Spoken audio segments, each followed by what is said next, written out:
This content is brought to you by Uphold, which makes crypto investing easy. I've been a user of Uphold since 2017. They're one of my go-to exchanges. You can buy, sell, and trade cryptocurrencies on Uphold. You can also trade precious metals and equities. They have 10 plus million users, 250 plus cryptocurrencies, and they're available in 150 countries. As with all exchanges, you can buy and sell on them, but I highly recommend you custody your own crypto, not your keys, not your coins. If you'd like to learn more about Uphold, please visit the link in the description. Welcome back to the Thinking Crypto podcast, your home for cryptocurrency news and interviews. With me today is Mike Belshe, who's the co-founder and CEO of BitGo. Mike, it's great to have you back on. Great to see you again, Tony. It's been a long time. For sure. Last time we spoke was October 2021. There have been a lot of changes in the crypto industry, and I absolutely want to get your thoughts on the different initiatives and things that are happening. Let's start with what's new with BitGo. What are you guys working on right now? Well, I think in a lot of ways, our business is slow and steady. You're always trying to make it go fast and steady, but we're an institutional custodian wallet platform. We've been growing that business, 10 years now, and it's growing strong. And a lot of what we have been putting in place just takes a while to fully come to fruition. We'll talk, I think, about regulatory in a few moments, but this idea of how do we build robust markets that we can have confidence in, we don't have rug pulls, we have stability, and institutional access is possible. And, one of the great things about digital assets and crypto is everybody can participate, retail can participate. We kind of take away some of the advantages that banks have had in the past. But when it comes to holding assets institutionally, we really need a higher bar. I mean, imagine you're running a pension fund with thousands to millions of people that are dependent upon those funds as part of their retirement. How do you build robust enough systems that they can participate, have allocations in Bitcoin or crypto or whatever it may be, and not have failures? So it's incumbent upon the industry to get there. This takes a long time. We've been talking about market structure, I think, at BitGo, 6 years now, and we still don't have a lot of it in the crypto space, but it's starting to come. And with the regulators starting to take a more active role, I think we're going to see that change. So anyway, what's new at BitGo is kind of what's old at BitGo.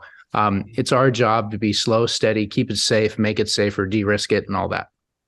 Yeah, and Mike, I want to make sure the audience knows the credibility and the great partnerships and use cases and things that you guys currently have. You are the custodian for the FTX creditors. I believe Mt. Gox as well. I read that Nike.swoosh, I think you're also supporting the wallet there, even El Salvador's Chivo wallet. It's pretty amazing the business you build and the credibility. You have all these great partnerships and folks you're working with. Well, thank you. I mean, I think when people are looking for the utmost in trust, they do look for a level of security controls. It's the software and technology at the bottom. They're looking for regulatory controls above that, and then they're looking for financial controls beyond that. Overall, it's about how do you de-risk the space, and without having any of the underpinnings to start from. Everybody that's been in crypto for the last 10 years has been helping pull it all together. So we feel blessed to have the clients that we do have. We take their trust in us very seriously. I mean, just as a clarification real quick on FTX, we weren't a custodian to FTX prior to the bankruptcy. And today we handle custody for the assets which the new ownership led by John Ray, he was the guy that helped lead Enron through its bankruptcy as well. They took a look at what was going on inside of FTX before they took over. He's publicly said that the security and operational financial controls were literally the worst he's ever seen. And he's been in a lot of bad businesses. So of course they looked for how are they going to take custody of that in a way that they can be safe, in a way that they can provide business continuity. They have a fiduciary duty now to the creditors to help recoup what's been lost as best as they can. And by the way, the guy's a machine. He's pretty good at it. But obviously they needed institutional players like BitGo in order to help make that happen. Yeah, it's amazing. And I read also that there's a recent partnership, if I'm saying this right, the SUI Foundation. Can you tell us about that? Right. So that's Miston Labs and SUI. So this is a new blockchain that's coming up. You know, we have two hats at BitGo. So I'm a technologist by background. I haven't been in the financial world. I haven't been, a banker my entire life, but that's what we focus on now. As a trust and custodian, our main job is about financial security, safekeeping, reporting the assets. But we live in a highly innovative space. So there's a tremendous number of blockchains constantly being developed. When you see kind of this juxtaposition between traditional finance, which kind of takes a look at a lot of the assets and they're like, oh, this doesn't look like it really meets the bar of a high quality asset. They're not entirely wrong. But when you look at it from the other side, which is the technology side, we are now innovating in financial services that haven't been innovated on for like 50 years. So there's a huge number of new projects coming forward all the time. Some of them are better and some of them are weaker. By the way, the exact same thing happened when the internet first boomed, right? So the late 1990s coming into the early 2000s, all these companies were coming online, taking various ideas onto the internet for the first time in ways that just left people scratching their heads. Is this really going to work? Of course, a lot of those died and fell apart. Yep. And then some people predicted that's the end of the internet. We didn't need that, did we? But they were wrong. That innovation, once it's able to take hold, okay, the good ideas take more time to incubate and come to life in a responsible way. That exactly happened. And, we have Amazon, we have Google, we have Facebook and all these other things, which are, the miracles of innovation. So anyway, back to SUI and Miston. It's a new blockchain. Our job as custodian is really to be able to support the assets that our clients are looking to work with.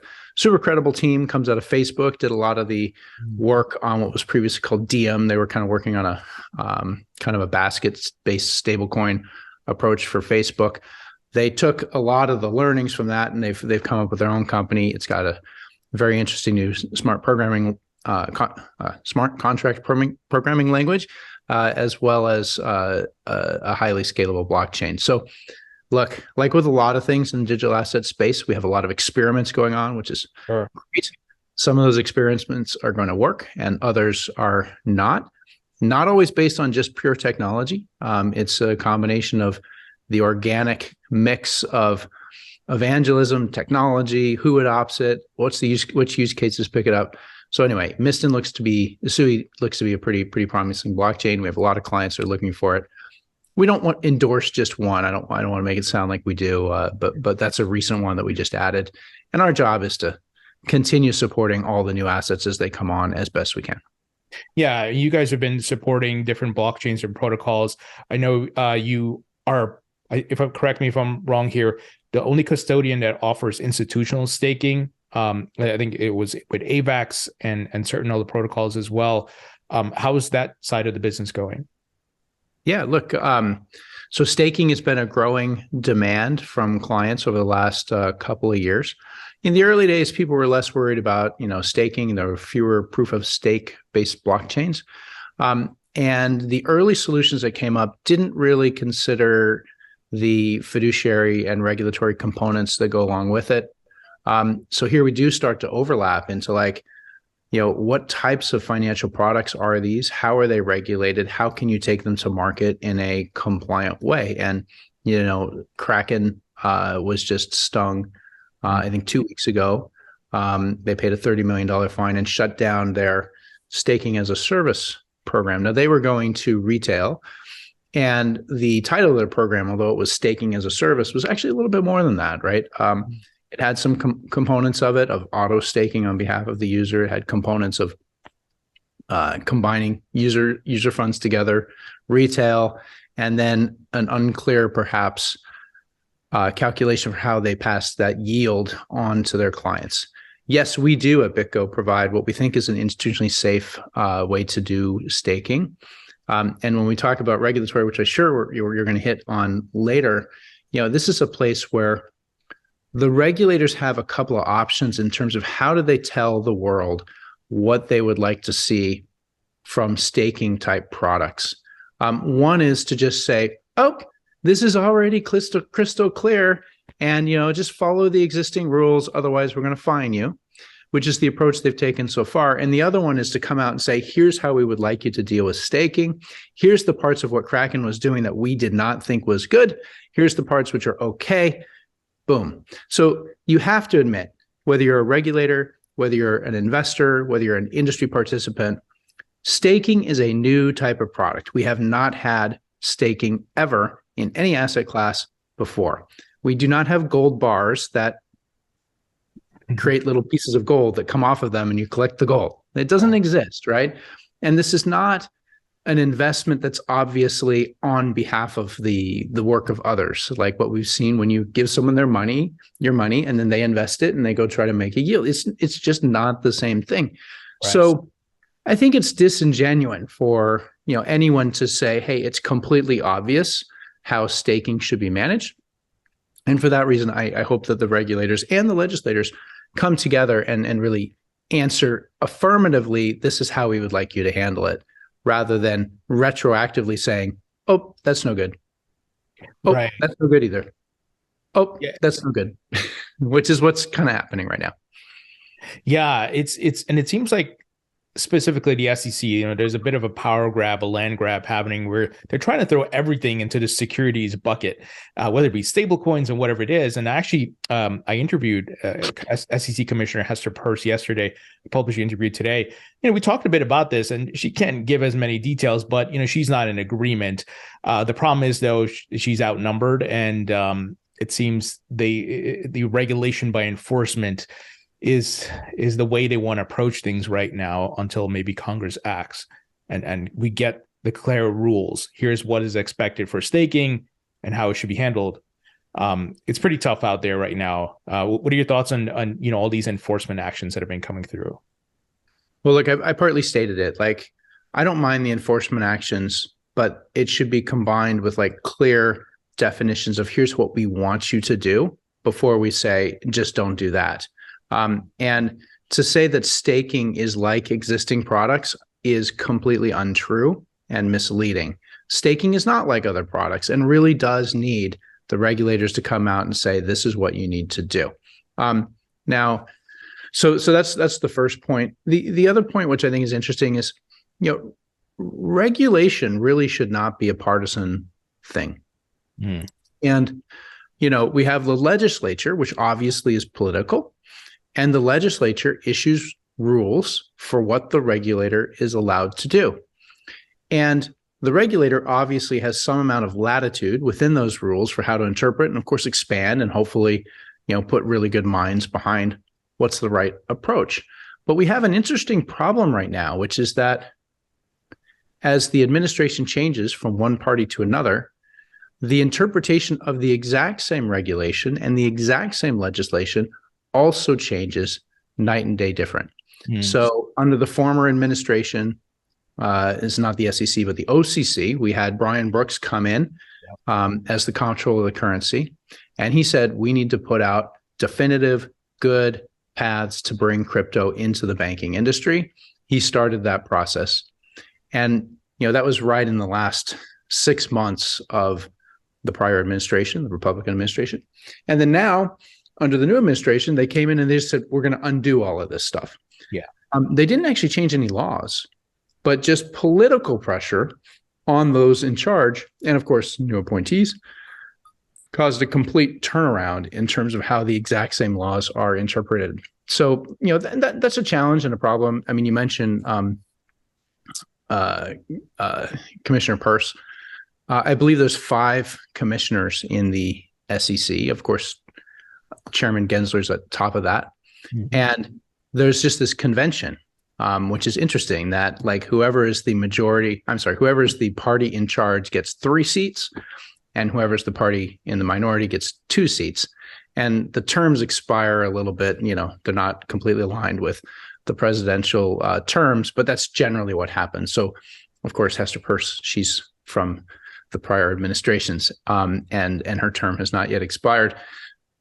Wow, this is not supposed to be political. I'm not political in whether we do Bitcoin or don't, or how we regulate it, and yet, unfortunately, kind of that's where we're at. So anyway, I'll stop complaining about politics, because I suppose heck, wouldn't it be nice if we had unicorns dancing around on rainbows in our backyards too? But yeah, it's an unfortunate side effect of the system we have today. Yeah, and to your point, it really is frustrating with the interpretation by different parties or whoever it may be, because in addition to the Brian Brooks OCC example you gave, we see that Chair Gensler refuses to echo the statements of his predecessors about Ethereum being a not a security. Now, I know there was the merge and things like that, but it's just so frustrating if you're an entrepreneur or builder, because it's like, what's going to happen, and who's going to get hit next, versus let's provide the clear rules and regulations and help innovation to flourish. And Mike, on that note, you were part of Web 1.0 and building and doing great things there, and Web 2.0, and now we're at Web 3.0. The US got it right with the internet, and that did great for us economically and with different companies and jobs and so forth. Are we in danger of losing out on this technology and the benefits as we did with the internet? I mean, look, I think that question is so broad, you could kind of answer it in both ways and yet have a different answer. Look, I'm optimistic that actually this sorts itself out. I'm very happy that the regulators and legislators are taking a deep, hard look at crypto now. This is a new type of asset. Innovation is now able to give us ubiquitous access to assets in a way that never existed before. And not only does that create technology changes in terms of what can happen inside the United States, but it also connects the globe in a way that they've never known how to or needed to know how to regulate in the past. So when you don't have the technology of the internet behind it, you don't actually have to worry nearly as much about what happens crossing borders. But what's happening right now is a wave of innovation that comes at the US regulators from every part of the planet. And of course, the US regulators don't have jurisdiction there. So there's a lot of new problems that are coming. We shouldn't be surprised. It's going to take some time to shake it all out. I'm glad that we're in the process of now doing that. And I'm not happy necessarily with some of the short-term things that are going to happen, but I'm optimistic that in the end, this comes through in a positive way. I think when you build better products, when you provide better services, you de-risk financial products, you make things more transparent. In the end, the investors will demand from their legislators the right solutions. So it could take a while to sort out, but we'll get there. And then the other thing, and Bitcoiners have really identified this early, because Bitcoin is a lot more about store value and money. How does money last the test of time, kind of given how humans have this tendency to tamper with monetary systems, like the Fed and interest rates. But we've known that there's going to be a conflict between money and power. And as Bitcoin becomes better and better money and becomes more prominent in the global scene, of course, it's going to run up against kind of the power struggle. So we've got a bunch of different angles that are happening. Some of it is political, some of it is regulatory. We've got different products, we've got innovation, we've got a global access, and money versus power coming to life right now. So anyway, we're in the thick of it, but I am very confident that in the end, this comes out in a very positive way for, frankly, the people, the individual, the investor. Yeah, it's funny you mentioned money and power, because I just recently interviewed the co-founder of Tether, Reeve Collins, and we were talking about that, the philosophical part of it, and that kings and governments control money for ages, and now anyone can almost create their own currency, so to speak, which runs on the blockchain and the internet. So just massive disruption, and of course we're going to get the pushback. Of course they're going to fight, but you can't stop innovation. You can't stop disruption. It's going to happen over time. Long live the king. So the SEC did put out a proposal on custody rules, some of it that affects crypto. I would love to get your take on it. We're right now in the comment period. What is your take on it, and how does that affect your business? Well, it's been great for our business, actually. We are a qualified custodian. This is what we were built for and designed to do. So all of a sudden, there's actually some clarity that says that anybody that's underneath the Advisors Act in terms of how they take their products to market. So RIAs and wealth managers, et cetera, is required to use a qualified custodian to store the assets that they have on behalf of their clients. This isn't just a regulatory move. I mean, first off, other asset classes do this already, but actually it just makes basic sense. One of the places that I like to focus on is where the regulatory needs and the investor needs and the security needs all overlap. So forget about regulatory for a moment, right? Like whatever you invest in, you want to know that the asset's not going to disappear behind your back. You want to know that, like, if you're holding it or if you're hiring a bank, that it is safe. Basic thing. And, we've definitely seen over the last, 10 years, a tremendous number of exchange hacks and failures. Digital assets are bearer instruments. They have a different security property than cash does. Not cash, money, fiat. But of course, it's got a different set of security parameters around it. And qualified custodians have a couple of things going for it. First, you focus on the security and safekeeping. That is the job.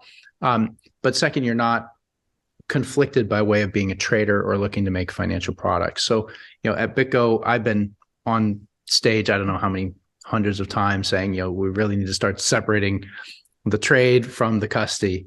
And it creates a check and a balance between the different parts, and it starts to build the elements of market structure. So we can get into detail as to like what types of companies or entities should be allowed to take risk and what type of risk and what type shouldn't. And FTX, I think, is such a great example for a couple of reasons. Now, first off, remember Sam Bankman-Fried, just a fraudster. He will go to jail for that. And he's no different from Bernie Madoff. Right. There will always be fraudsters. And we try to put systems that catch them. But sooner or later, there's going to be another one that figures out a scheme that like takes a while to get caught. Hopefully, the government deals with that.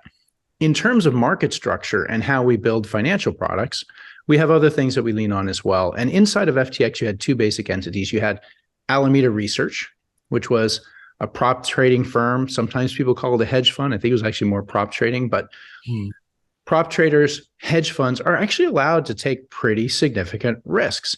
Certainly on the prop side, proprietary capital, you're qualified investors, you know what you're getting into, you're going for high risk. If it blows up, it's your blow up. Hedge funds, similar. We had Bill Hwang's Archegos just a year ago blow up spectacularly, and there was some collateral damage to that. Then the other side of FTX was the exchange. Now, exchanges are different than hedge funds and prop trading firms, right? You're actually supposed to have very contained risks.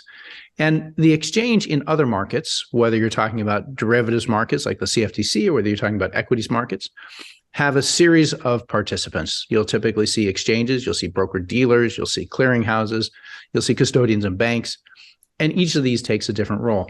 But what the regulators do with each of those roles is try to really understand the risks being taken by that participant, make sure that it is well disclosed and understood to all parties, and then mitigate it as best it can.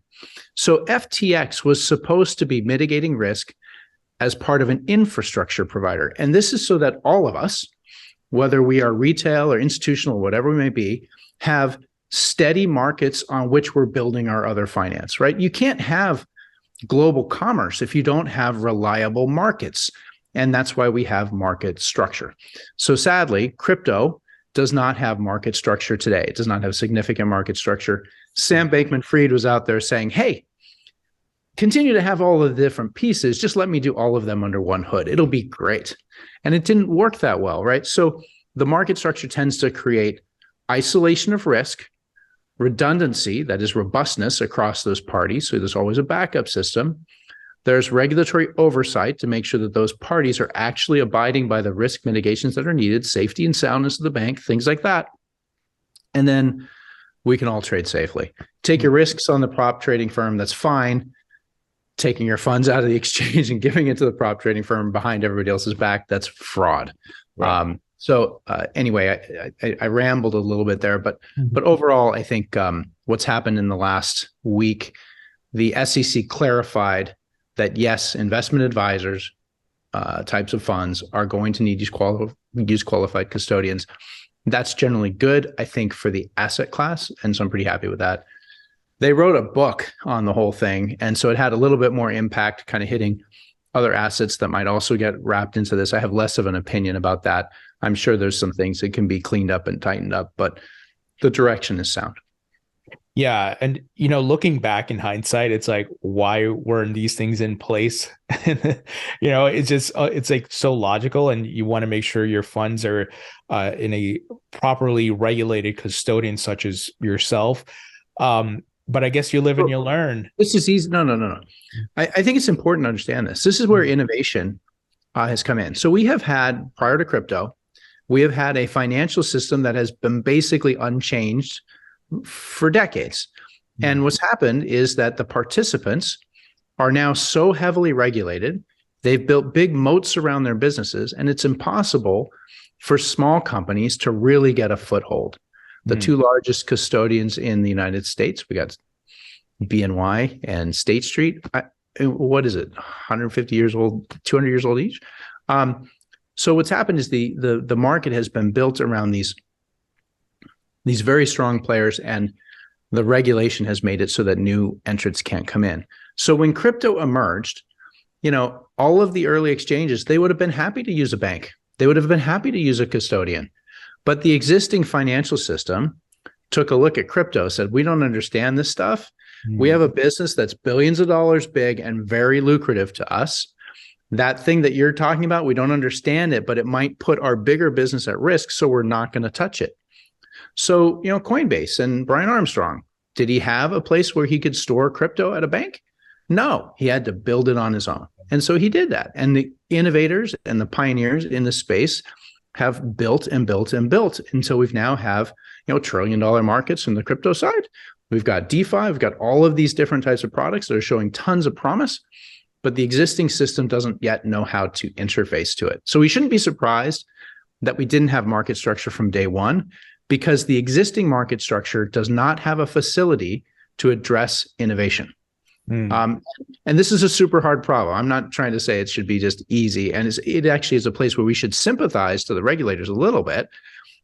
Once you open up, software and innovation into the financial services markets, you get thousands of new coins, thousands of new projects. And the SEC needs to go and understand every single one of them. It's a tough job, and they're not technologist experts, right? So the cat's out of the bag. They're going to have to figure out how to get regulation that's kind of encompassing of classes of things. I hope it comes out in the right way. But we shouldn't be troubled by the fact that we didn't have market structure at the beginning. This is innovation doing what innovation does. So Mike, since these proposed rules were put out by the SEC, have you gotten a lot of phone calls and people knocking your door like, okay, we need your services? Actually, yes. So there's a tremendous number of funds that are using non-qualified custodians. They might be using their own wallets internally.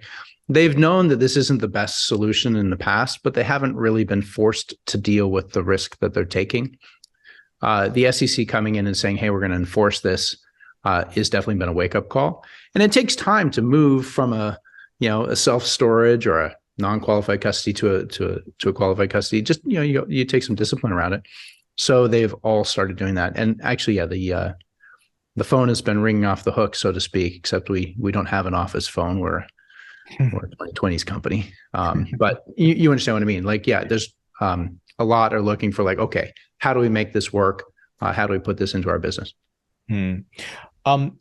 So on that note, with the growth or surge of interest you're seeing, what do you guys have planned for 2023? What's on the roadmap? Well, on this part of it, by the way, this is what we've been building for a long time. So it's our bread and butter. Actually, I think everybody's pleased to find out that we can service these types of business activities without any sweat at all. So we're ready for that. In terms of 2023, again, it kind of continues on. The new is the same old to some degree. Custody businesses are supposed to be boring. Yeah. That is, they're supposed to be safe and steady, and you go and build your businesses on top of it. Now, in our world, because there is so much happening, with innovation like staking coming in. How do you take custody of assets like that? There's things to be done, but I think it's about, continuing to refine the products, making sure we're hitting the assets that everybody's looking for, and then continuing to just build and deliver on trust. There's some auxiliary things around new features. So staking is one we talked about. Another one is continuing to build market structure. So we have a product called BitGo Network, which addresses a market structure problem in crypto. So today, all of the exchanges are pre-funded before you can trade, and we don't have a market structure, which means you're actually taking the asset and putting it on the exchange. And people have been taking this risk for a long time until they get stung, and then they kind of learn a lesson. So FTX, of course, was the wake-up call, and anybody that was trading on the major exchanges, and if you're doing a lot of trading activity, you're probably on Binance, you're probably on Coinbase, you're probably on FTX. You pick a couple of other exchanges as well, and whatever you had on FTX is now gone. It's tied up in a bankruptcy proceeding, and maybe you'll see it in 5 years. So how do we fix this? BitGo Network is the answer to this question. You should be able to keep your assets in deep cold storage, completely safe, and yet you should still have access to liquidity. We were the first to pioneer this in the space at all. We can do this today by way of our smart order router that provides liquidity. So we're not an exchange, but we help connect our clients straight into cold storage, and we can settle those trades. So a custodian, is known for doing escrow type services, settlement type services, and storage type services. Those we do very well. We can now build those interfaces to interface to exchanges. Other asset classes have this all figured out over the past, several decades. The crypto market doesn't. With BitGo Network, you'll be able to now start getting more granular, where you can now allocate assets at BitGo to a particular exchange. You can trade there, and in real time, when you want to pull it out, you can pull it out and put it onto another exchange. So it allows you to get a couple of big features. A, you super reduce your risk because you only have to worry about the cold storage risk that you're taking for your storage. And B, you get a massive capital efficiency because instead of having to have capital distributed across 5 or 6 exchanges, you can have that capital used in one place and yet allocated across all of them as you need it. Wow. Mike, that's pretty great. To your point, it's bringing crypto up to par with, what has been existing in TradFi for years. So on that note, how are you able to achieve that? Is it with APIs and also, just because these tokens run on blockchains, so you can move them very easily? How are you able? This may be your bread and butter, so you can't tell me, but I'm just curious how you're able to real time achieve that real time movement. Yeah, look, it's pretty straightforward. So we don't do it all on blockchain, but actually I think that's where it goes. So this is going to be a multi-phased approach. I mean, initially what we do is we have ledgering systems that are internal to us, and they can scale at the speed of a database instead of at the speed of a blockchain. Now, by the way, inside of BitGo, because we have kind of a focus on security, even when we're using a database for a ledger, we actually use signed transactions in that database, and it's kind of like a blockchain backed by a database. So, we tie, each transaction is tied to the former so that you can't remove transactions from it. It's the same properties that you get with blockchain, but we do it on a database. Now, this is just our internal systems. Right. And we use that because, we don't want anyone to ever be able to tamper with that database. Right. And we want to be able to prove that if someone did, we can see it. So we have that and we use that. Over time, I would expect that this moves to something that's more of a public ledger. It may have privacy on it that doesn't exist on most of the public ledgers today. But again, this will be like a phase thing that happens over years. And it's hard to build market structure when right now you've got these siloed pockets of exchanges that are taking on all functions. So to make it work, it's a series of APIs, and we work with the exchanges, and they have to implement to those APIs. And you can imagine that exchanges are trying to figure out, is this good for my business or not good for my business? The place where everybody agrees is like, look, market structure for digital assets is inevitable. You need it, right? You can't have all of your risk on Sam Bankman-Fried. And that's the model that we have today. So until we fix that, pension funds will not invest in digital assets. And we want them to, right? So we know that it has to happen, but then how to make it happen in a smooth way that's good for, the BitGos of the world, that's good for the exchanges of the world, that's good for the investors. That's what's happening right now. Mm. I would expect in 2 years, though, this is going to be like everybody's doing it, or we will have much, much less of the centralized pre-funded exchange. Well, it sounds like you guys are ahead of a curve here building this tech, which is really great. I want to talk about mergers and acquisitions. If you guys are planning to do anything, I know there was supposed to be a merge last year with Galaxy Digital. That's not happening. What's the plan going forward? Are you looking to acquire other crypto companies or anything like that? On us acquiring, yes, that is something we're looking at all the time. Actually, I think right now is a particularly good time in the market. Unfortunately, it's a bear market, so revenues are kind of down for everybody. But the larger companies will become safety zones and will start to aggregate some of the companies that couldn't quite survive on their own. So there's active conversations that we have on that front right now. Just addressing Galaxy a little bit. Yeah, we had planned to merge with Galaxy. The strategy behind that, when we entered into it in 2021, was really about kind of, again, growing the positive properties of multiple firms. We have a heavy technology and compliance component. Galaxy had some Wall Street know-how and a big balance sheet, and you could put those together to really conquer prime brokerage.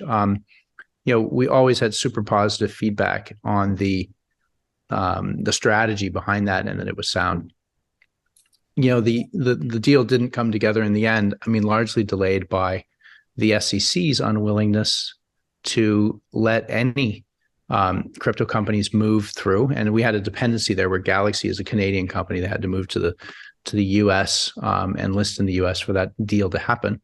I can tell you this is all public because they had to file S4 registration statements, and they're a public company already.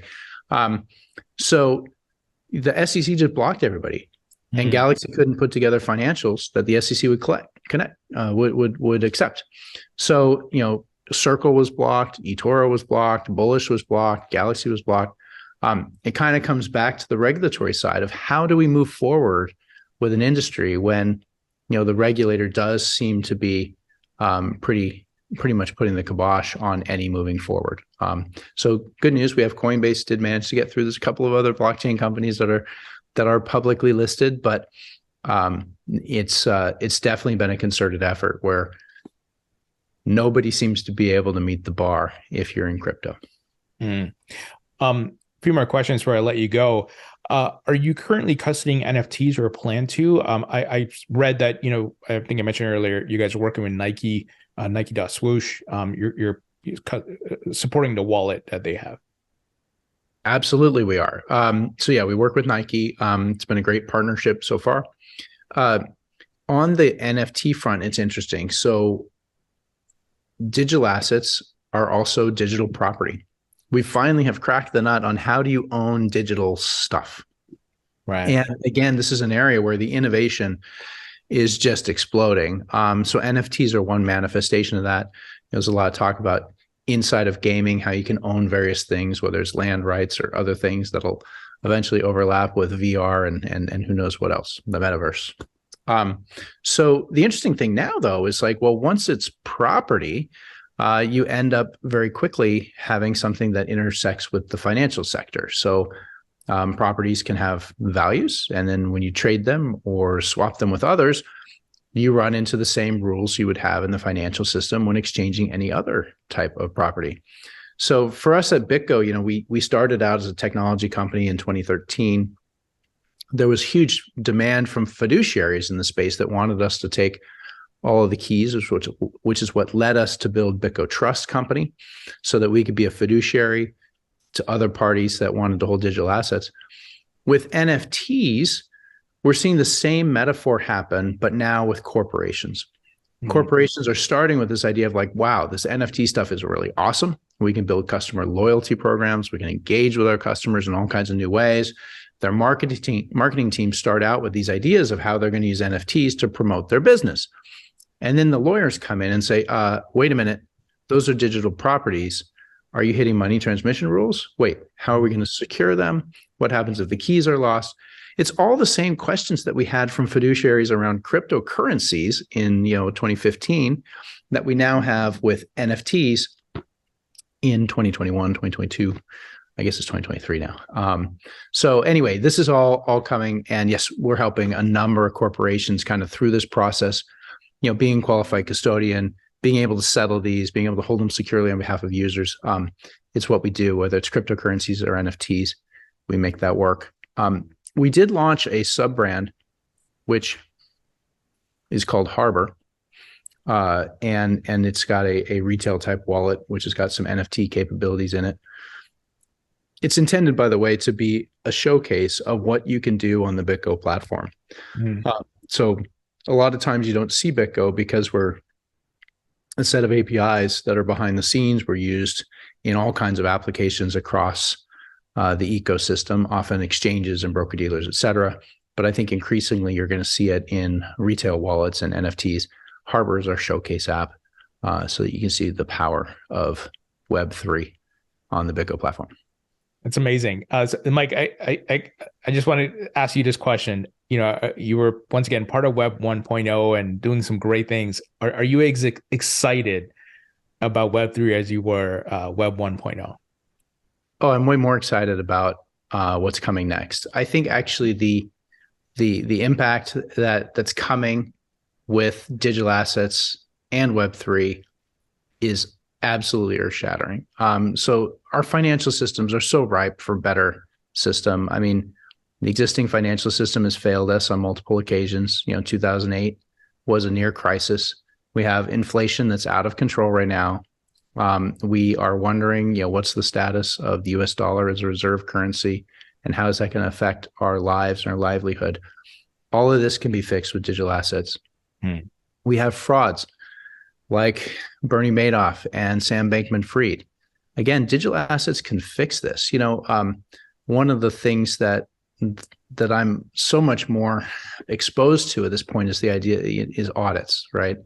And we've got what's called the Big Four auditing firms, except there's only 3 of them because one of them screwed up so badly a few years ago with Enron that they're not in business anymore. Anderson, right? So audits are hard. But why do we do quarterly audits and annual audits? We can have real-time audits. We can do it every day of the week in real time if we move to digital assets. And it matters. And here's a place where regulators and legislators can really help lead. So if we focused on getting all of your assets onto blockchains and all of your liabilities onto blockchains, and regulators spent their time making sure that everything was accurately listed, then you don't need audits anymore. They're free. They happen in real time all the time. You don't have to wait for the end of the quarter to see, what's happening at Apple. All year long. Anyway, there's so much opportunity with what we can do there. Now, Web3, and here I guess you can classify, there's the DeFi side of things. There's the NFT side of things. There's the gaming side of things. On the consumer side, I probably hit a little less there. We're an institutionally focused company. Obviously, where we can help is on some of the regulatory needs that corporations and businesses have. So I'll hit less on those use cases. But with DeFi, automated market makers, fully backed collateral lending platforms sailed through the crises of 2022 with no issues whatsoever. And you look at these types of functions in the traditional financial system, you see failures all the time. Regulators have to monitor every single email and text that goes out of a broker dealer's office every day. And it's just a tremendous amount of overhead that we can completely collapse to nothing. It's a smart contract that, can automatically figure out how to fill an order at a very fair price, and you manage that price exactly once, and then the regulator's job is super easy. All right. So anyway, I'm super excited, as you can tell, I think, about what we can change in terms of the financial system. And it's kind of ironic that the crypto industry seems like the least stable, and here I am advocating that it's the most stable. But it's because we're just in the early days of the technology, kind of like dial-up to access the internet in the 1990s was kind of clunky. We are in the clunky stage. Okay. But there's no doubt that we will have, as a result of the technology we're talking about right now, a more transparent system, a less risk system. And at the end of the day, if you take risk out of the system, it gets a much cheaper system. We don't have to spend all of our time on overhead with unnecessary oversight, with unnecessary audits. It's not to say we get rid of either of them. We just made them so much more efficient. These are systems that haven't been optimized for 100 years. Now we can take the human manpower out of the equation. People can go focus on building real stuff instead of building financial products. CBDCs, the governments are taking the blockchain, tokenizing fiat currencies on them. My concern for the digital dollar, which we hear is coming, is the right to our privacy and aligning with the Constitution. What are your thoughts? And we know they're inevitable. Will BitGo, look to support these governments if they need that custody?